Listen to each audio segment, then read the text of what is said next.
I'm underneath a plum tree in our orchard, picking some plums for a market tomorrow. Now note this with interest, this plum is a bit green, isn't it, yeah? And the plum above it is somewhat yellow. Can you see the difference? Okay, so this plum's getting picked and it's going to market, and so's that one, and so's that one. But these others, the greener ones, they're going to be left.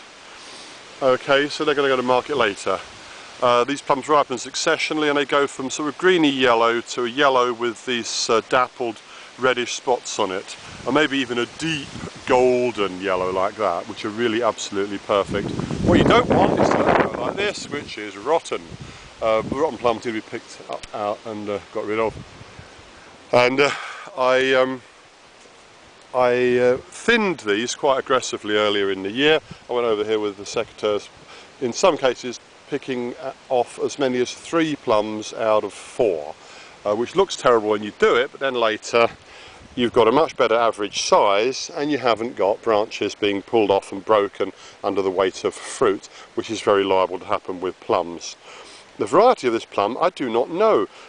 We moved into our first house that Julia and I lived in. We bought that house in 1981. There was a plum tree of unknown variety in the bottom of the garden. We didn't know what variety it was, but we really liked it. They're nice when they're just turning yellow, but if you wait until they develop this deep yellow and red spots on them, they're absolutely luscious. You can or bottle them, make preserves out of them, really nice.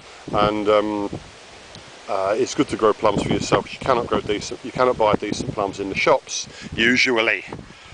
So plums, pick them carefully, thin them earlier in the season, and when you're picking them, don't pick them all at once, but go over them and pick the ripest ones first, and then you can come back for the others, and that will actually spread your crop, and it'll also mean that you'll probably get a slightly bigger crop. As we take these off, even at this late stage, with maybe just a few days of the season to go, if we pick these off now, these others, given a reasonable amount of sunlight, these remaining plums which are left will actually put on a bit more size.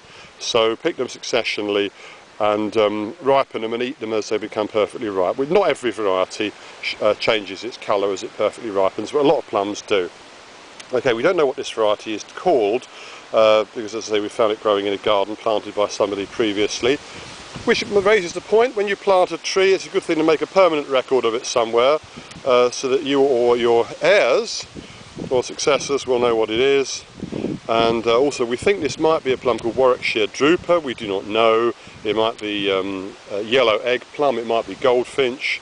I do not know the name of this plum, which is frustrating, but it's a nice plum. Most plums are nice if they're ripened and eaten fresh in season.